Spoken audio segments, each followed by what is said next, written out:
E aí, pessoal, tudo bem? Como vamos? Vamos então para a nossa aulinha de terça e quarta. Terça é dia 18 e quarta é dia 19 de agosto de 2020. Vamos falar aqui de posse, continuar o estudo da posse, né? De iníciozinho aí, muito en passant. Vamos então falar sobre essa querida. Vamos lá, gente, posse, né? Já falamos um pouquinho dos fundamentos da posse, tá? Os possessiones, que é os possessões, eu fiquei brincando, lá que é o demônio, o endemoniamento, né? É endemoniado, tá possuído. Então, possessões é esse aí. No e os possessiones, a gente faz uma análise da posse, basicamente pelo fato em si, tá? Somente a situação de fato que é considerada para a questão dos possessões. O importante aqui é aquela situação de fato, que o indivíduo fica com a coisa durante lá muito tempo, e aí ele ficando com a coisa por pelo menos um ano e dia, ele passa a ter uma proteção possessória, inclusive do próprio proprietário, viu? Quem tem o título. E com essa proteção possessória que ele vai ter, ele só vai ser tirado do bem dele após, pelo menos, o fim do processo ordinário. Tá? Ou então, como é que eu posso evitar isso? Como é que a gente pode evitar esse uso possessões? Que o proprietário haja prazo menor, né? Então, qual que é a grande regra na história? A partir do momento em que o possuidor ele pode ter a posse de duas maneiras, né? Se o possuidor não é realmente titular do direito a que a posse se refere, por duas possibilidades. Vamos lá. O titular se abstém de defender a posse dele e a inércia vai se consolidando no tempo uma situação a favor do possuidor, até que ela pode depois alcançar a uso capião. Ou então o verdadeiro titular corre num prazo rapidinho, entra com uma ação, uma proteção possessória, mais rápido do que discutir propriedade. Então, o direito de posse, a discussão de direito de posse é muito mais tranquila do que a discussão de direito de propriedade, e ele vai lá e consegue tirar o cara. Se ele não tirou, essa consolidação se dá com os possessiones.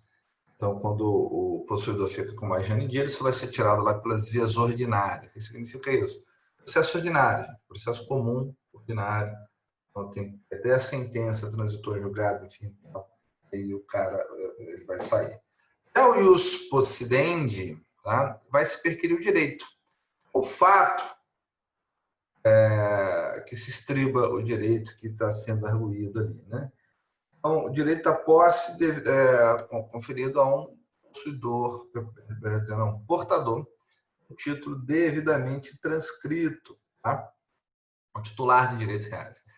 O ius possidendi, vou resumir tranquilamente isso aqui, o ius possidendi é o direito de posse conferido ao titular de um direito real, tá? Seja ele pleno ou seja ele limitado. Então, o jus possidendi eu tenho um título que dá o direito a perquirir o direito. E a ius possessiones, não. A gente vai estar analisando apenas a situação de fato. Tá? São duas as teorias, são várias as teorias, na verdade, mas as principais é a teoria subjetiva do Savigny, a objetiva do Yale. Tá? A primeira teoria é a teoria subjetiva, dentro da evolução histórica, né? Para o Savigny foi um absoluto civilista, ele entende que a posse é a conjugação do corpus e do ânimos. O que seria o corpus? O corpus é aquele elemento objetivo que consiste na detenção física da coisa. Tá? Então, o corpus é o poder de fato sobre a coisa, exatamente. E o ânimos é o quê? O elemento subjetivo. Tá? É a intenção de exercer sobre a coisa o direito de propriedade como se titular fosse. Bom, para o Savigny, a posse vai ser adquirida quando o elemento material, o poder de fato sobre a coisa, juntar-se ao elemento anímico, o elemento espiritual, intenção de ter a coisa como sua. Posteriormente veio Ehring e falou, não é bem assim não. Essa história de elemento anímico, elemento subjetivo, intenção, isso não dá muito certo para a gente poder perquirir isso daí de uma maneira adequada, né? Vamos imaginar de outra maneira, então. Como é que a gente vai fazer? Para a teoria objetiva do Ehring, né, o Ehring ele já entende que o ânimos ele já está incluído no corpus. Tá? A partir do momento que o cara tem a coisa, o poder de fato sobre a coisa, você já tem ali o ânimo. E ele dá ênfase, na verdade, ao caráter de exteriorização. A gente vai ver que um dos vícios, né, posse é justamente quando a posse é oculta. Então, o Ehring ele vai dizer que o caráter de exteriorização da propriedade, a conduta, a maneira com a qual o proprietário age em face da coisa, né, ou o possuidor age em face da coisa, essa conduta é uma análise objetiva que tem que ser verificada para fazer a análise da posse. Tá? É possuidor quem possui uma conduta analisada objetivamente, isso, teoria objetiva, sem necessidade de se perquirir, sem necessidade de se analisar a intenção, né, o elemento espiritual, o elemento anímico do agente. Tá? Então, para o Savigny, para o Ehring, a posse é a exteriorização da propriedade, a visibilidade do domínio e, principalmente, a utilização econômica da coisa. O fim econômico pelo qual o possuidor dá a coisa. A partir do momento que o possuidor ele exerce sobre a coisa uma conduta de dono, né, ele mostra-se para a sociedade uma conduta que teria o dono, ele dá utilidade para a coisa, ele dá o uso econômico da coisa, ele é considerado o possuidor. Tá?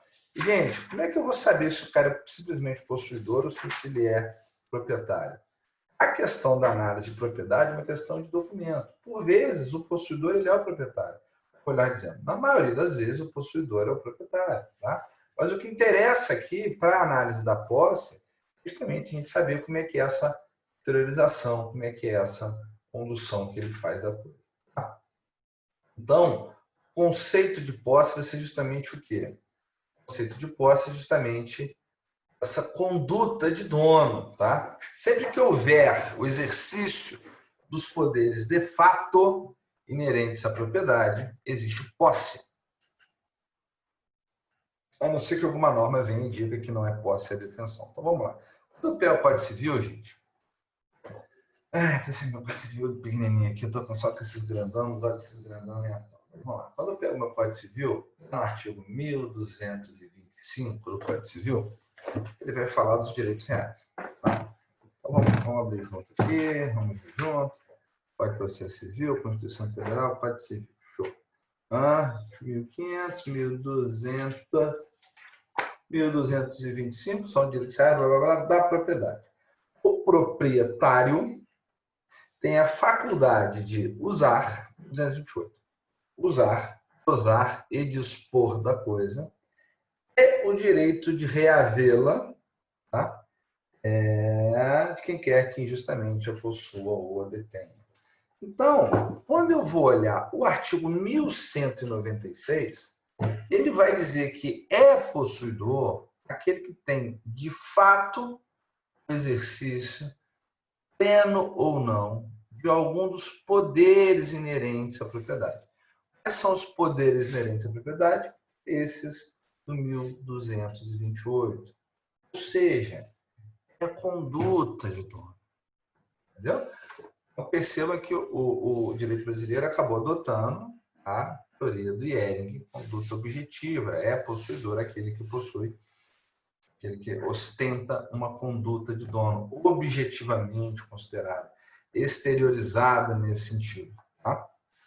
Então, possuidor é todo aquele que tem de fato exercício, tendo ou não, que você não precisa estar de posse agarrado com a coisa, você pode ter uma bicicleta, foi na padaria, deixou a bicicleta, ele trancou.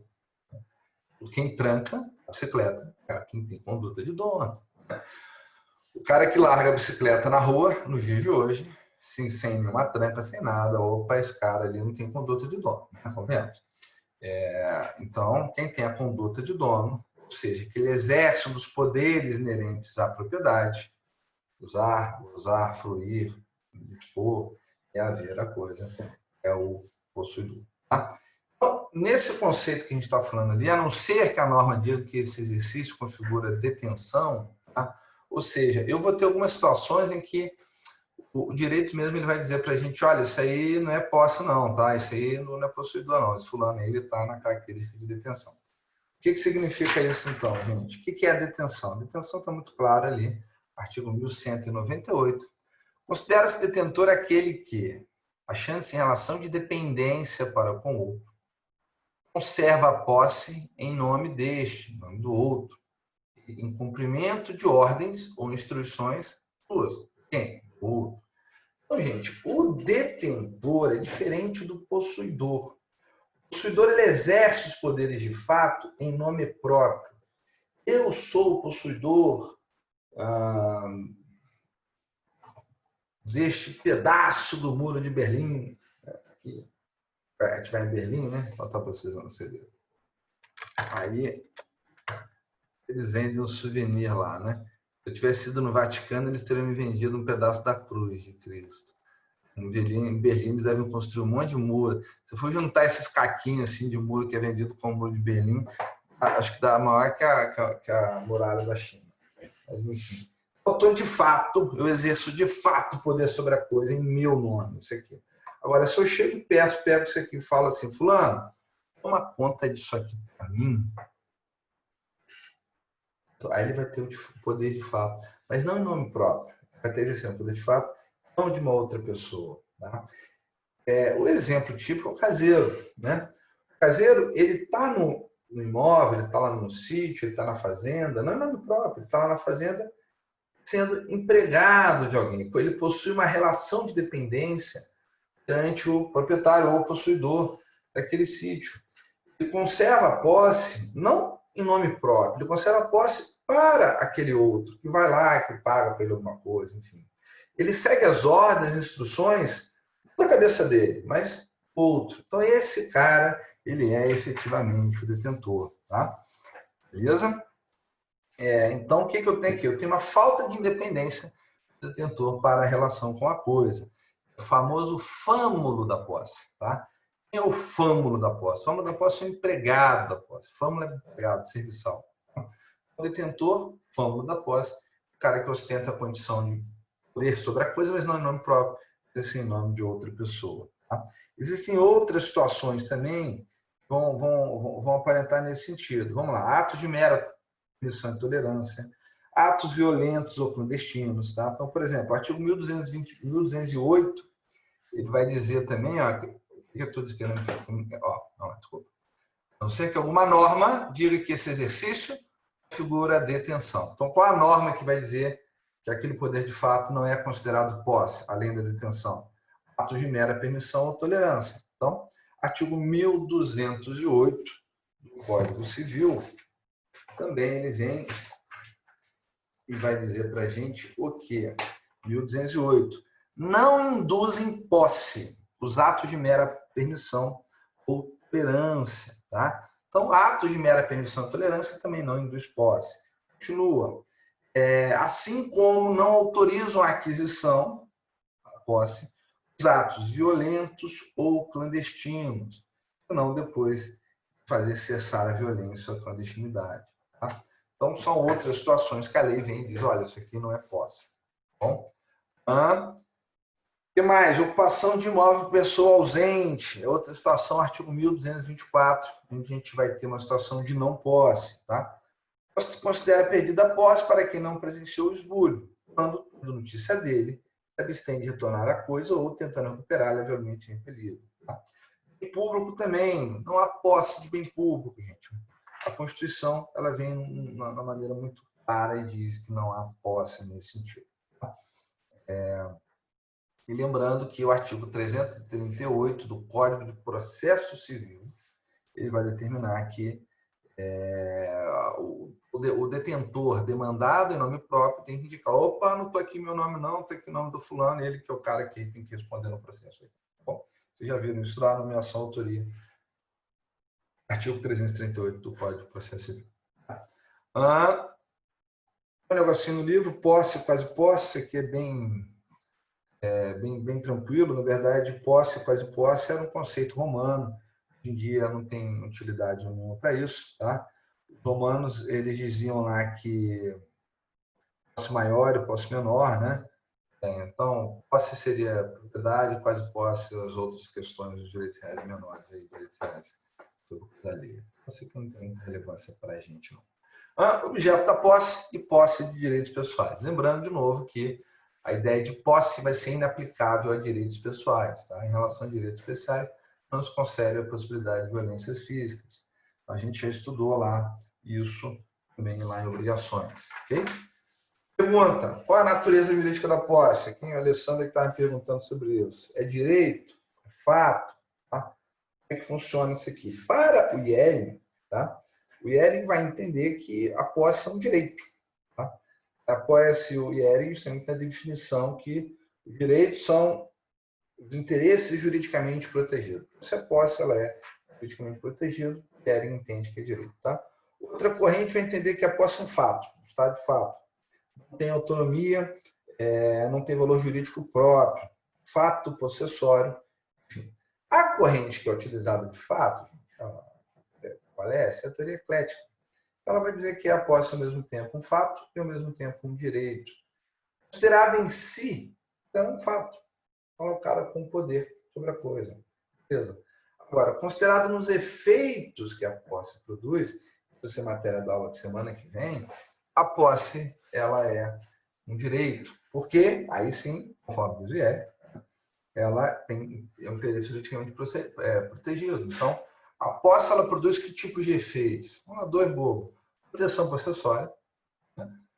Tenho a possibilidade de juizar demandas judiciais requerendo a proteção da minha posse, são os interditos proibitórios. Além de tudo, eu posso adquirir a propriedade com relação à minha posse. Então, outra questão muito importante. Outra perguntinha.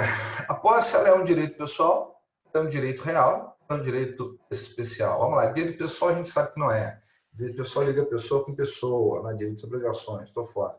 Direito real, 1225, vimos na aula passada, taxatividade, está lá, posse como direito real, também não. Então, sistemática do Código Civil, pegando lá o conceito do baiano, cláusula de Lapa, a gente vai dizer que a posse é um direito especial, ela é sui generis, tá? Então, dentro dessa categoria. Beleza? Passaremos, então, a ver aqui a classificação da posse. Tem diversas classificações da posse aí. A classificaçãozinha, posse direta e indireta, muito simples, tá?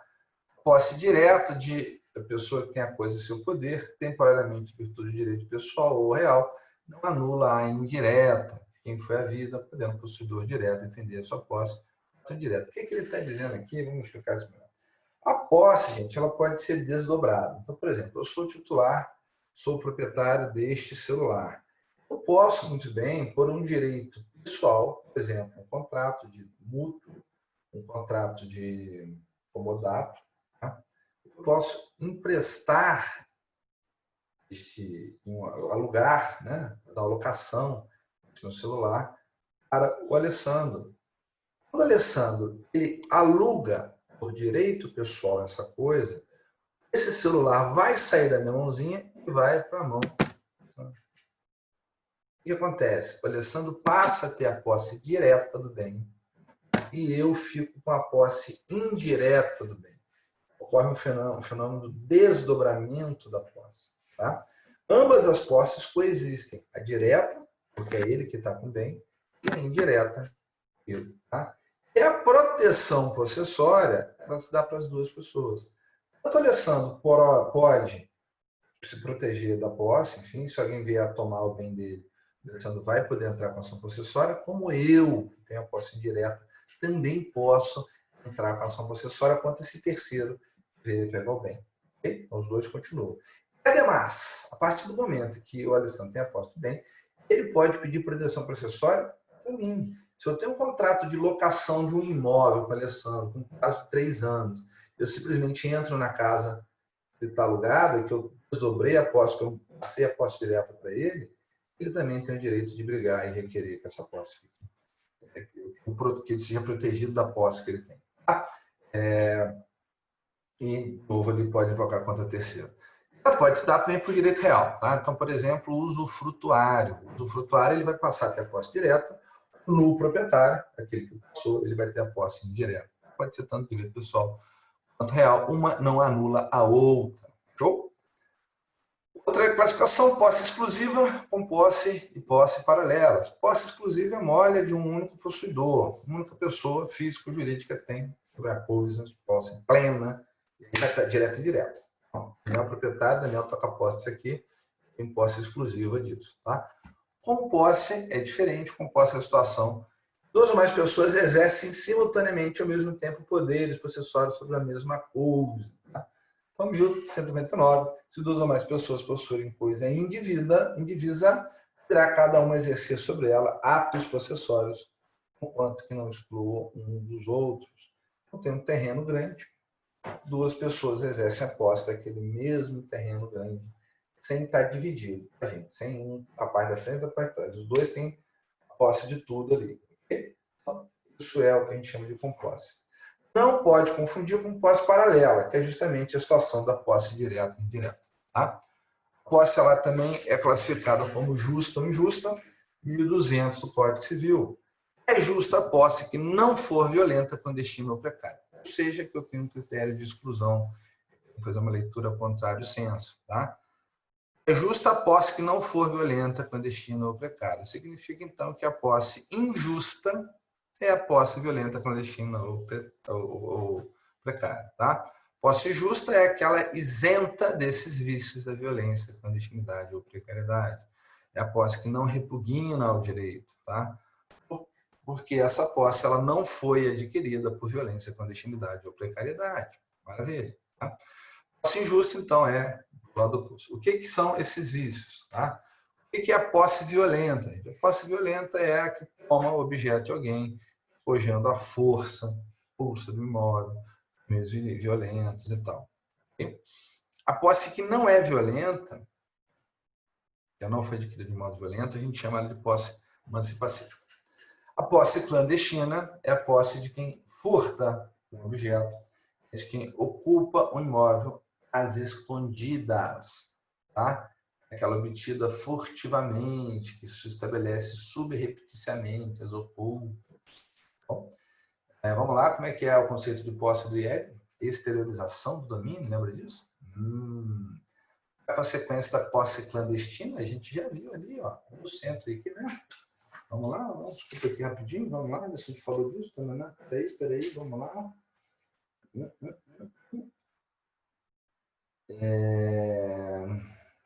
199? Não.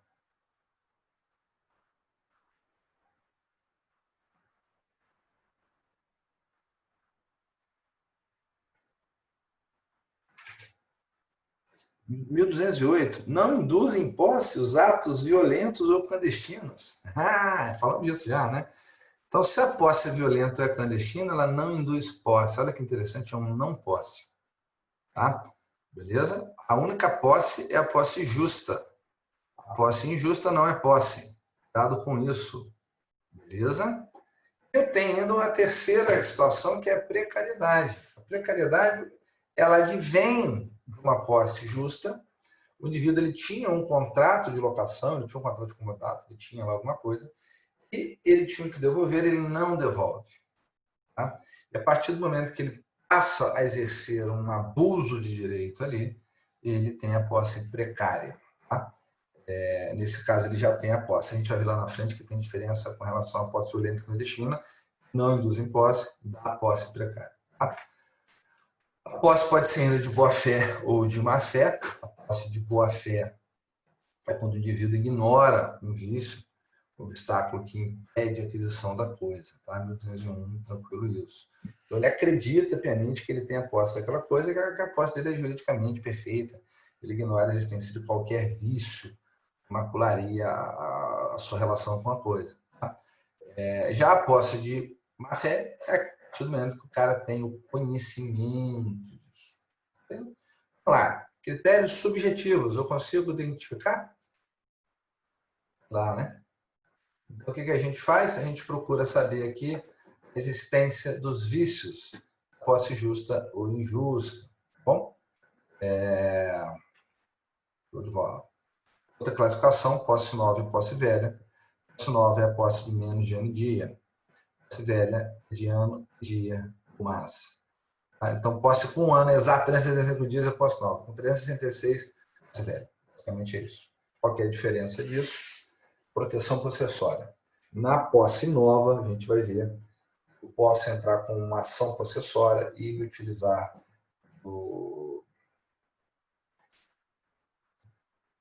não é tutela antecipada, desculpa, liminar.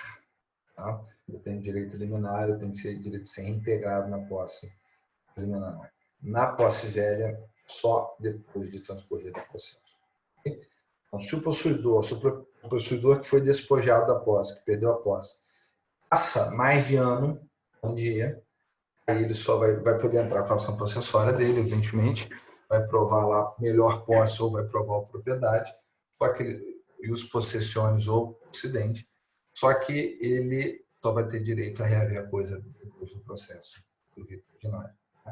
Posse nova, menos de ano e dia, eu consigo entrar com ação possessória do rito especial que garante liminar logo no início do processo. Posse natural ou posse civil ou jurídica, tá? Posse natural é que se constitui pelo exercício dos poderes de fato. Detenção material efetiva da coisa. A posse jurídica é a posse que você vai ter sem necessidade de ter contato físico com a coisa. É meio doido isso, né? O exemplo clássico aqui é do constituto possessório. Tá? Fulano vende uma casa para o outro, mas ele continua na posse como inquilino. Por exemplo, acabei de comprar a casa. Vamos imaginar que o vendedor lá fala, Daniel, estou te vendendo a casa, você vai me pagar aqui 500 mil para a casa, toma aqui 500 mil, beleza, transferir a propriedade. Só que ele vai continuar lá. Eu não vou exercer esse poder sobre a coisa. Ele continua. Eu vou ter, então, só a posse jurídica. Agora, ele está com a posse direta, eu passo a ter a posse indireta nesse exemplo. Tá? Ou o contrário, eu posso adquirir a posse e o vendedor me transmite a posse jurídica da coisa. Né? Nesse aí, você vai ter que ter uma cláusula constituinte do processo. E aí eu passo a ter a posse direta da coisa, indireta, perdão, mesmo sem jamais estar lá, mesmo sem jamais estar ocupado fisicamente, em virtude da cláusula constituinte. Tá? E aí precisa que seja expressa no contrato. Beleza? Com essa possibilidade, eu poderia entrar com uma ação possessória. Tá? Posse ad interdicta e posse ad usucapione. Bobinha. Posse interdicta é que eu posso exercer ali, eu posso defender pelos interditos, pelas ações possessórias. Tá? Só que essa posse interdicta não conduz o capião. Um inquilino, por exemplo, o comodatário, por exemplo, se eles forem molestados por terceiros, estimando que eles têm posse direta, eles podem entrar com ações ditos possessórios. Maravilha? Você protege a posse dele. Só que esse cara jamais vai poder usucapir. Por que ele não pode usucapir? Porque a posse dele não é essa possibilidade, porque ele sabe que ele não exerce, não, porque ele está ali com a posse direta e indireta. Tá? A posse ad usucapione é aquela posse que o cara tem, ela pode vir com o tempo a ser possível de aquisição do domínio. Tá? Posse pró-indiviso, mole também.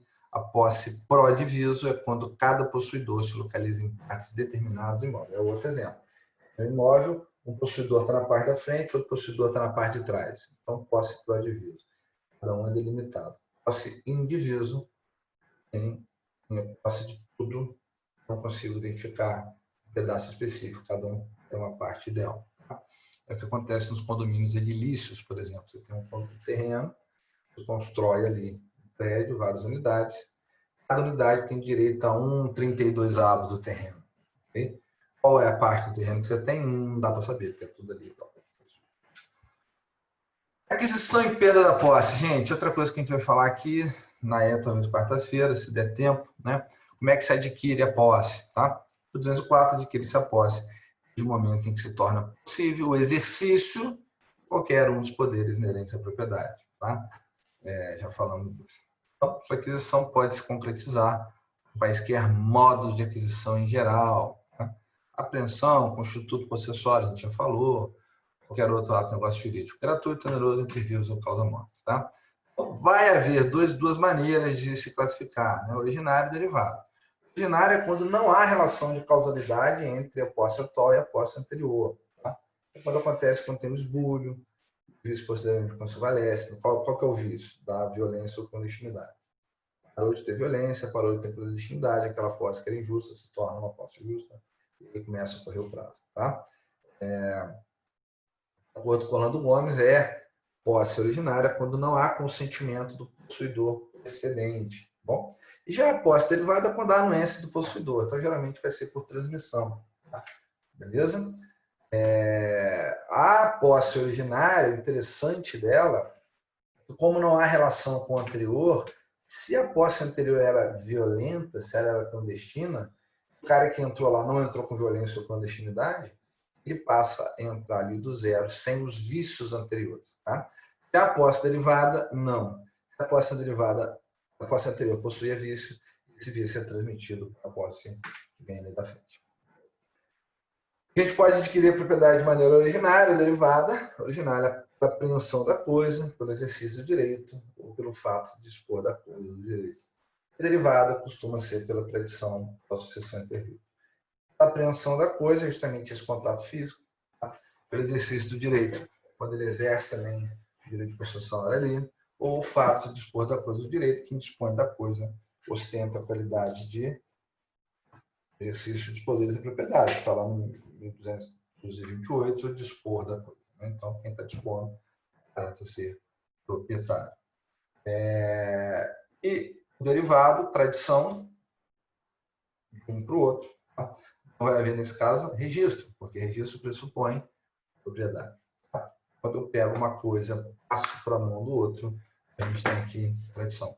E sucessão intervivos ou após a morte. Intervivos, contrato após a morte e falecimento. Tá? Quem pode adquirir a posse, como 205, a própria pessoa que pretende, ou o seu representante, terceiro, sem mandato, retificação, questão de negócio aqui, seria alguma coisa parecida com isso. Tá? Como é que a gente perde a posse? Abandono, quero mais. Aqui essa porcaria. Alguém vai perder a posse.